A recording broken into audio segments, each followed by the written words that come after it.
ਮੈਨੂੰ ਧਮਕੀ ਦਿੱਤੀ है कि ਤੈਨੂੰ ਅੱਜ ਮਾਰਨਾ ਹੈ, ਸਟੇਜ ਤੋਂ ਮਾਰ ਕੇ ਲੈ ਕੇ ਜਾਵਾਂਗੇ। बिल्कुल गलत होया जी, नहीं होना चाहिए इदा, बहुत गलत होया।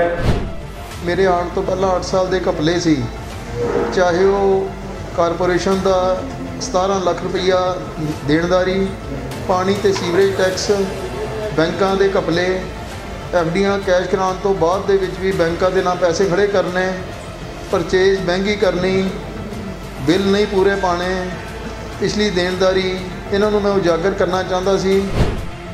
इदा ही जिस भी कंपनी के जो 6 ट्रैक्टर आ तो उन्होंने 1 ट्रैक्टर उत्थे जाता है।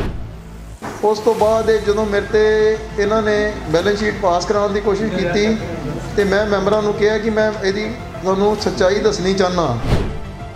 अगर किसी बंदियां ने उदा किया उन्होंने पकड़ना चाहिए वा, जिन्हें भी किया वा। जो गुंडा आंसर खड़े थे इन्होंने मैनू विक्की कुलार ने गुरमीत ने कहता पहले ही, अज तेरा देख हाल की करांगे।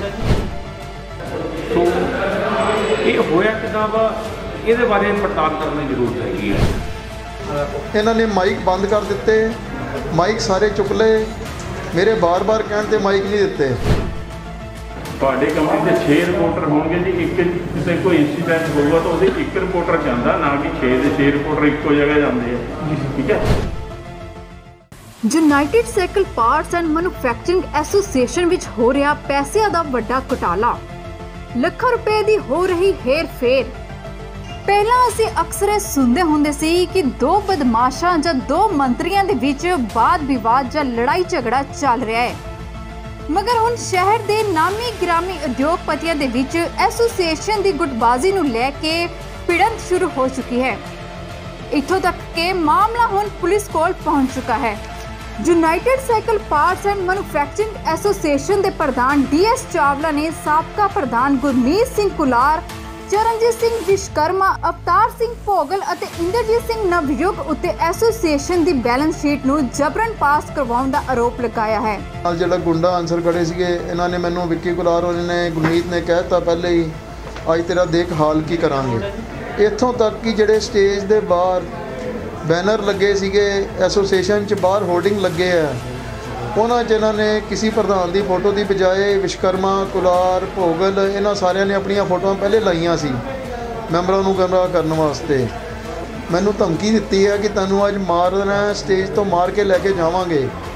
गौरतलब है कि 2 दिन पहला बुधवार नूं होई UCPMA की मीटिंग दे विच हंगामे के दौरान DS चावला नूं थल्ले सुट के कुटिया गया सी, जिस कारण उन्हां दी पगड़ी जमीन ते डिग गई। हालांकि इस घटना तो बाद पुलिस भी मौके ते पहुंच गई सी अते अपनी जांच आरंभ कर दी सी।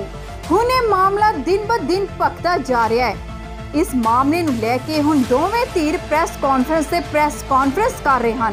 काबिले जिक्र है कि UCPM दी एनुअल जनरल मीटिंग दे विच होए हंगामे दे विच DS चावला नूं सट्टां भी लगियां, जिस करके हुण ओह बैड रेस्ट ते चल रहे हैं। उन्होंने साबका प्रधान गुरमीत सिंह कुलार, चरणजीत सिंह विश्वकर्मा, अवतार सिंह भोगल और इंद्रजीत सिंह नवयुग ते एक प्रेस कॉन्फ्रेंस के माध्यम के राही एक आरोप लगाया कि ये सब रले मिले हुए हैं और रल मिल के ही पिछले कई सालों तो इस एसोसीएशन के विच लखां दा घोटाला कर रहे सन। उस तो बाद जो मेरे ते इन्होंने बैलेंस शीट पास कराने की कोशिश की तो मैं मैंबरों को कहा कि मैं यदि तुहानूं सच्चाई दसनी चाहना। इन्होंने माइक बंद कर दिते, माइक सारे चुक ले, मेरे बार बार कहने ते माइक नहीं दिते। इस दौरान जिहड़े बंदे मैं बाउंसर हाँ वो पहले कह रहा सी, जनरल सैकटरी नूं स्टेज ते मैं कहा कि अंदर मैंबर बाहर खड़े ने, मैंबरों नूं अंदर बिठाया जाए, तो जिहड़े बाउंसर या नॉन मैंबर ते बदमाश बुलाए गए ने बाहर कढ़ो। स्टेज सैकटरी ने स्टेज ते 2-4 बारी अनाउंस किया कि अंदर माहौल ठीक है, बाउंसरां नूं बाहर चले जाण किरपा। ਇਹਦਾ मतलब बाउंसर इन्होंने ही बुलाए सी। DS चावला का कहना सी कि जदों उन्होंने इस गल का खुलासा मीटिंग विच मैंबरां अगे करना चाहया तो एक सोची समझी साजिश के तहत बाउंसरां दे राही उन्हां ते हमला कर दिता, क्योंकि उन्होंने मीटिंग विच आउंदे ही एक धमकी दे दी गई सी कि अज वो सही सलामत वापस नहीं जा पाउणगे। DS चावला ने मीडिया नूं यह भी दस्सिया कि एसोसीएशन दे विच कई तरह के फर्जी खर्चे ते बैंक घोटाले किए गए हैं।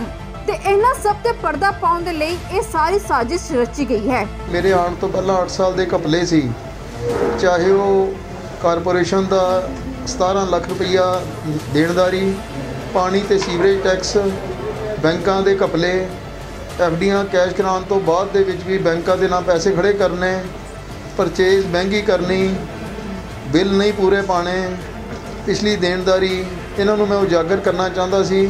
ਉਧਰ ਦੂਜੇ ਪਾਸੇ ਸਾਬਕਾ ਪ੍ਰਧਾਨ ਗੁਰਮੀਤ ਸਿੰਘ ਕੁਲਾਰ ਅਤੇ ਉਹਨਾਂ ਦੇ ਸਾਥੀ ਚਰਨਜੀਤ ਸਿੰਘ ਵਿਸ਼ਕਰਮਾ, ਅਵਤਾਰ ਸਿੰਘ ਭੋਗਲ ਅਤੇ ਇੰਦਰਜੀਤ ਸਿੰਘ ਨਵਯੁਗ ਅਤੇ ਹੋਰਨਾਂ ਮੈਂਬਰਾਂ ਵੱਲੋਂ ਇੱਕ ਪ੍ਰੈਸ ਕਾਨਫਰੰਸ ਕਰਦੇ ਹੋਏ ਡੀਐਸ ਚਾਵਲਾ ਵੱਲੋਂ ਲਗਾਏ ਜਾ ਰਹੇ ਇਹਨਾਂ ਸਾਰੇ ਇਲਜ਼ਾਮਾਂ ਨੂੰ ਬੇਬੁਨਿਆਦ ਅਤੇ ਝੂਠਾ ਦੱਸਿਆ। ਇਸ ਮੌਕੇ ਉਹਨਾਂ ਦਾ ਕਹਿਣਾ ਸੀ ਕਿ ਮੀਟਿੰਗ ਦੇ ਵਿੱਚ ਜੋ ਵੀ ਹੰਗਾਮਾ ਹੋਇਆ ਉਹ ਬੜਾ ਮੰਦਭਾਗੀ ਸੀ ਅਤੇ ਉਹਨਾਂ ਸਾਰਿਆਂ ਨੂੰ ਇਸ ਘਟਨਾ ਤੇ ਬਹੁਤ ਦੁੱਖ ਹੈ। ਉਹਨਾਂ ਕਿਹਾ ਕਿ ਉਹ ਸਾਰੇ ਖੁਦ ਹੀ ਚਾਹੁੰਦੇ ਹਨ ਇਸ ਪੂਰੇ ਮਾਮਲੇ ਦੀ ਜਾਂਚ ਹੋਵੇ ਅਤੇ ਇਸ ਵਿੱਚ ਜੋ ਵੀ ਅਸਲ ਦੋਸ਼ੀ ਹਨ ਉਹਨਾਂ ਤੇ ਬਣਦੀ ਕਾਨੂੰਨੀ ਕਾਰਵਾਈ ਕੀਤੀ ਜਾਵੇ। ਇਸ ਮਾਮਲੇ ਵਿੱਚ ਉਹ ਸਾਰੇ ਡੀਐਸ ਚਾਵਲਾ ਦੇ ਨਾਲ ਹਨ ਅਤੇ ਆਪਣੇ ਵੱਲੋਂ ਜੋ ਵੀ ਸੰਭਵ ਮਦਦ ਹੋਵੇਗੀ ਉਹ ਦੇਣ ਨੂੰ ਤਿਆਰ ਹਨ। ਜਿਹੜੀ ਕੱਲ੍ਹ ਘਟਨਾ ਹੋਈ ਉਹ ਬਹੁਤ ਹੀ ਮੰਦਭਾਗੀ ਘਟਨਾ ਵਾ, ਇਹ ਨਹੀਂ ਹੋਣੀ ਚਾਹੀਦੀ ਸੀ ਕਿਉਂਕਿ ਸਾਰੇ ਨੈਸ਼ਨਲ ਹੈਗੇ ਆ, ਪਰ ਇਹ ਸਾਡੇ ਨਾਲ ਕਿੱਦਾਂ ਹੋਇਆ ਕਿਸੇ ਨੂੰ ਨਹੀਂ ਪਤਾ। ਅੱਜ ਤੱਕ ਕਹਿੰਦੇ ਵੀ ਅਗਰ ਕਿਸੇ ਨੇ ਵੀ ਕੋਈ ਕੰਮ ਕੀਤਾ ਉਹਨਾਂ ਨੂੰ ਪਕੜਨਾ ਚਾਹੀਦਾ, ਇੱਦਾਂ ਨਹੀਂ ਹੋਣਾ ਚਾਹੀਦਾ। ਬਿਲਕੁਲ ਗਲਤ ਹੋਇਆ ਜੀ, ਨਹੀਂ ਹੋਣਾ ਚਾਹੀਦਾ, ਇੱਦਾਂ ਬਹੁਤ ਗਲਤ ਹੋਇਆ। ਸੋ ਇਹ ਹੋਇਆ ਕਿੱਦਾਂ ਵਾ, ਇਹਦੇ ਬਾਰੇ ਪੜਤਾਲ ਕਰਨ ਦੀ ਜ਼ਰੂਰਤ ਹੈਗੀ ਹੈ। ਅਗਰ ਕਿਸੇ ਬੰਦਿਆਂ ਨੇ ਉਹਦਾ ਕੀਤਾ ਉਹਨਾਂ ਨੂੰ ਪਕੜਨਾ ਚਾਹੀਦਾ ਵਾ, ਜਿਹਨੇ ਵੀ ਕੀਤਾ ਵਾ ਉਹਨੂੰ ਫੜਨਾ ਚਾਹੀਦਾ, ਜਿਹਨੇ ਵੀ ਕੀਤਾ। ਅੱਜ ਤੱਕ ਕਹਿੰਦੇ ਆ ਗਲਤ ਗੱਲ ਹੈ, ਬਿਲਕੁਲ ਪਕੜਨਾ ਚਾਹੀਦਾ ਵਾ। ਕਿਉਂ ਇੱਦਾਂ ਹੋਇਆ ਵਾ?